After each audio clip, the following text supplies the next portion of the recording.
là que je peux le mettre. Je vais essayer de vous faire voir ce que c'est que la diffusion, qui est un phénomène très lent.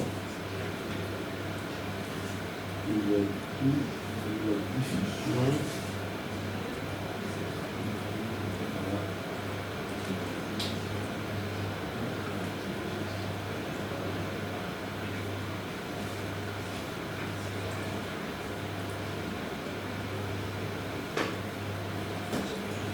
Bien. Alors, qu'est-ce que c'est que ça? C'est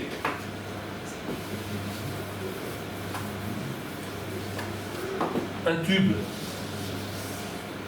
de gélatine, un flanc à la vanille, il n'y a pas de vanille, gélatine, et au-dessus, on met un colorant, donc ça c'est la gélatine, et au-dessus, il y a un colorant rouge.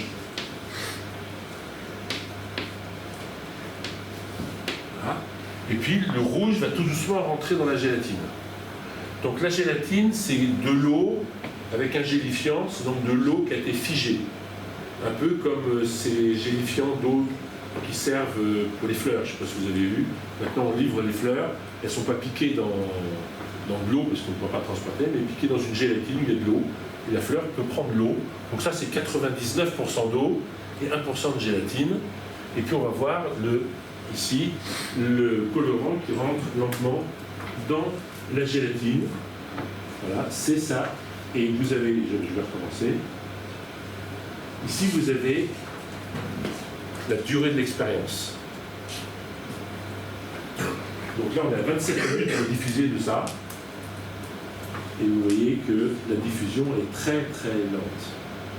Et au bout de 2 heures, vous avez un tout petit quelque chose de visible. La diffusion est un phénomène extrêmement lent. Quantité de temps qu'il faut, donc je saute un peu, qu'est-ce qu'on peut voir d'autre? Pourquoi est-ce que j'ai pas plus? Pas grave. Donc c'est un phénomène qui est très lent, c'est-à-dire que si vous ouvrez une bouteille de parfum là-bas et que vous la sentez ici au bout de 20 secondes, c'est pas la diffusion qui l'a apporté. C'est le fait que l'air est instable, il y a des petits courants d'air et du coup les odeurs arrivent. Quand vous passez à côté d'une cuisine, vous sentez que ça sent bon, c'est pas de la diffusion, c'est l'air qui se déplace et qui transporte. La diffusion supposerait que l'air soit parfaitement immobile et dans cette expérience, la gélatine fait que l'eau est immobilisée. Le seul phénomène de transport du colorant, c'est le phénomène de la diffusion. Donc on a rarement dans la vie de tous les jours un phénomène unique de diffusion. Ce phénomène arrive que si le milieu est figé. C'est le cas de la gélatine qu'on vient de voir. Bien, ça j'en ai plus besoin. Je reviens à mon cours.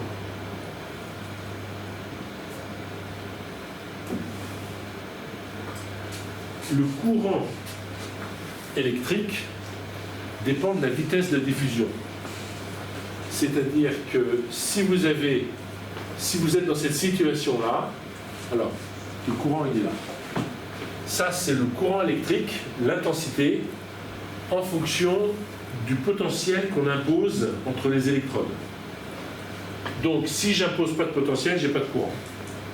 Si j'impose un petit potentiel, j'ai un petit peu de courant. Si j'impose un grand potentiel, eh ben, j'ai un courant qui est d'autant plus grand que je suis dans cette situation-là, ou dans cette situation-là, ou dans cette situation-là. Et l'intérêt de cette situation 3, c'est qu'elle est maximale. C'est-à-dire que si je ne peux pas l'augmenter. Et donc cette situation-là est reproductible. Alors que les deux autres situations ne sont pas reproductibles.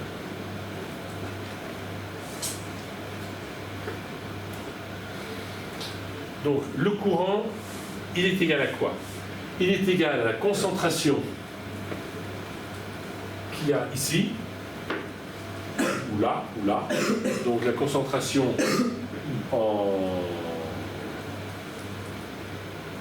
C indice delta, c'est la concentration ici. Donc c'est la concentration du milieu qui vaut jusqu'à la longueur delta à l'électrode. Donc le courant, c'est cette concentration moins cette concentration-là, donc ce point-là moins ce point-là, ou ce point-là moins ce point-là, ou ce point-là moins ce point-là, divisé par la longueur de la couche, multiplié par un coefficient qui dépend que du système. Si c'est de la gélatine, ça ne sera pas pareil que si c'est de la zircone, que si c'est la nôtre. Donc du coup, notre courant, il est au maximum égal à Ck sur delta, C delta, c'est-à-dire si la concentration ici est nulle, à ce moment-là, j'ai I qui est égal à K, C delta sur delta, c'est la valeur maximale du courant. Et on se met toujours, pour faire des mesures, dans la situation 3, parce qu'on a l'expression du courant et que cette expression est reproductible.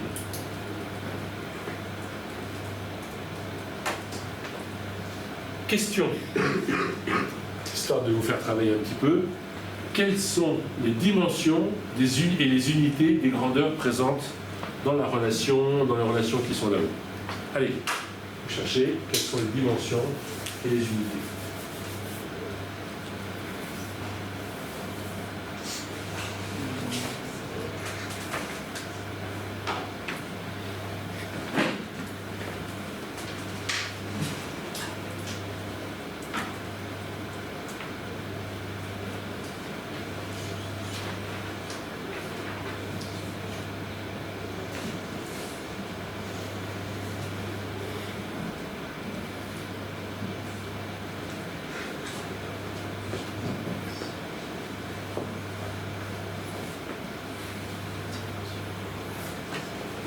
Déjà, on identifie les grandeurs. On a la grandeur I, la grandeur concentration, la grandeur delta et la grandeur K. Déjà, les unités. Quelle est l'unité de I? Quelle est l'unité de I? Quelle est l'unité de I? C'est A. Ampère. Quelle est l'unité de la concentration? C'est les moles. C'est la quantité de matière. Mol par litre. Quand tu prends du pastis, tu as la concentration du pastis, après tu mets de l'eau. Quelle que soit la quantité d'eau, quand tu auras tout bu ton pastis, tu auras absorbé la même quantité d'alcool. En revanche, il sera plus ou moins fort sur la quantité d'eau. Ce plus ou moins fort, c'est la quantité par le volume. Donc, mol par litre. Quelle est l'unité de delta? Donc delta, c'est la couche de diffusion, c'est l'épaisseur de la couche de diffusion. C'est des centimètres, des millimètres, des mètres, c'est une longueur. On va mettre des millimètres ici. Et quel millimètre? Et si on a ces unités-là, quelle est l'unité de K?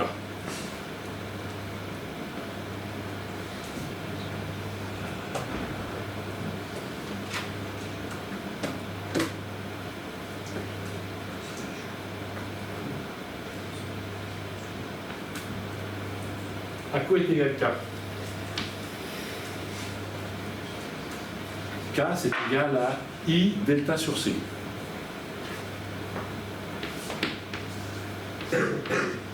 Donc, l'unité de K, ça doit être des ampères fois des mètres ou des millimètres, divisé par des concentrations, divisé par des moles qui sont divisés par des litres, donc des ampères, millimètres, litres, mol moins 1. Alors, litre, c'est en lien avec millimètre. Parce que ça, ce sont des décimètres cubes. On va tout mettre en unité internationale. Ici, ça va être des mètres. Et là, ça va être des mètres cubes. Donc, l'unité de K, c'est ampère, mètre puissance 4, mol puissance moins 1. Et donc, maintenant, les dimensions. Donc, l'intensité, c'est I. La dimension de mol par litre, c'est N. Litre, c'est des mètres cubes, donc c'est L-3. Ça, c'est L. Puis ça, c'est la combinaison, c'est-à-dire I, L4, N-1. Voilà.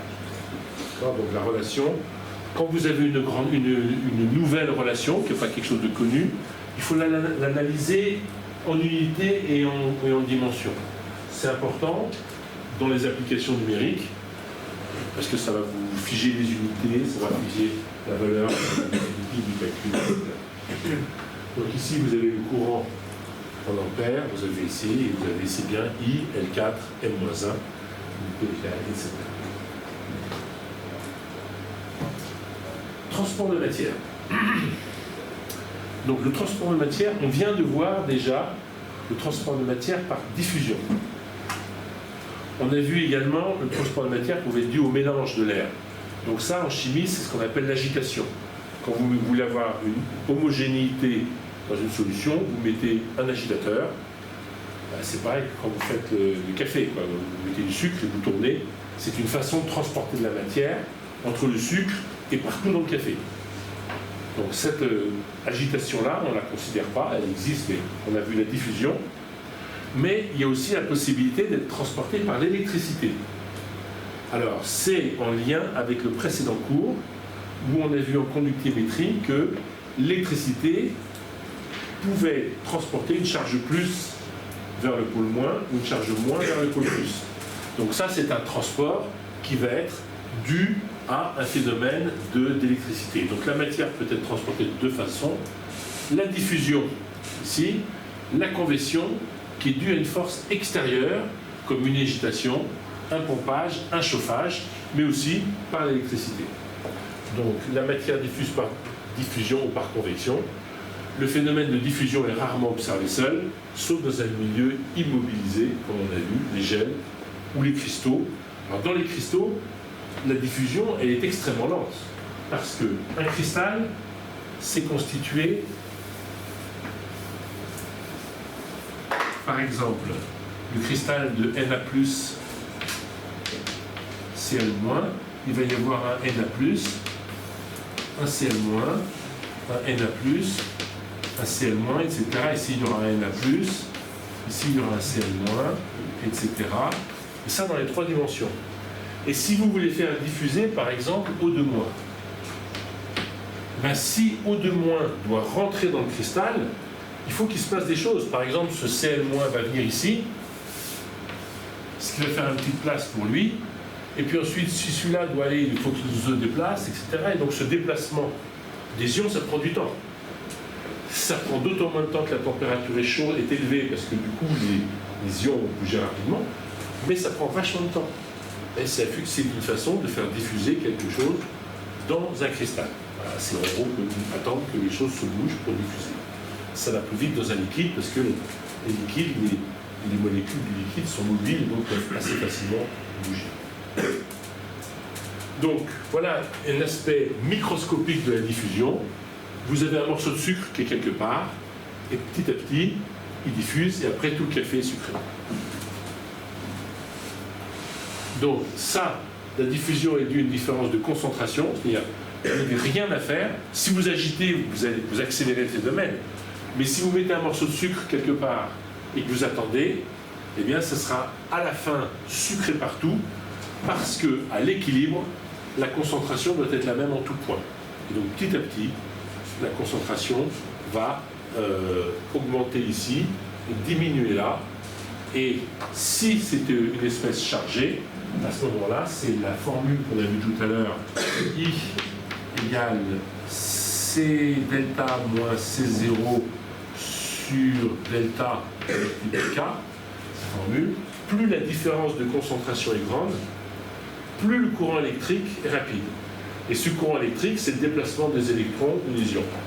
Donc, si ici vous avez 0, et là vous avez une grande concentration en sucre, la diffusion sera beaucoup plus rapide que si vous avez ici une goutte d'eau sucrée, donc beaucoup moins de sucre, et qu'il faut attendre que ça diffuse.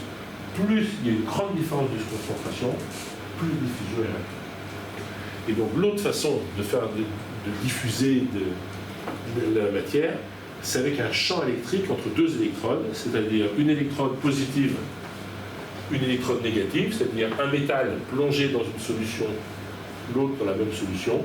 On met celle-là au pôle plus, celle-là au pôle moins, Et là, on va pas attendre la diffusion naturelle, on va forcer les moins à aller au plus et les plus à aller au moins. Voilà, donc ça, c'est les deux façons de pouvoir avoir un déplacement de matière au sein de la liquide. Donc des exemples de capteurs faradiques. La mesure de glycémie. Donc les gens qui sont diabétiques surveillent leur glycémie. Simplement, ils ont un capteur qui se met au bout du doigt, une petite piqûre qui se fait, une petite aiguille qui rentre, et ça, c'est un capteur. Donc vous allez avoir le glucose qui est quelque part, par exemple ici, ça c'est la peau, ça va être du liquide interstitiel et ça c'est le sang.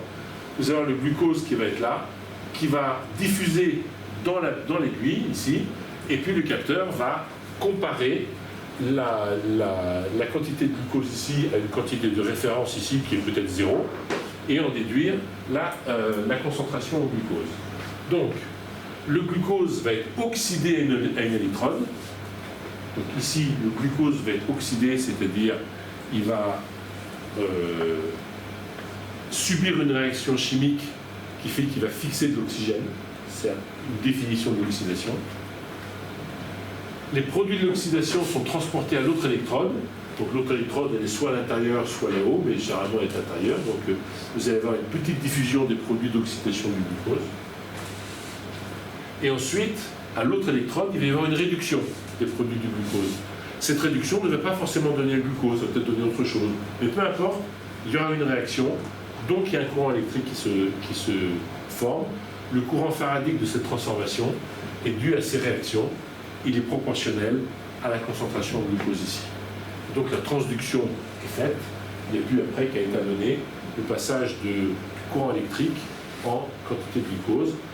Quand la deuxième électrode est trop polluée par des produits de la réduction, il faut changer le capteur, c'est-à-dire que votre électrode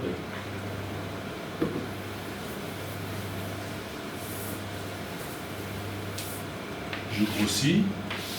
Ici, il y a le glucose qui va rentrer, qui va se transformer en glucose O, glucose oxydé, et puis l'autre électrode qui est là, dans laquelle le glucose oxydé va donner un glucose réduit qui va être un glucose R, qui n'est pas le même ici.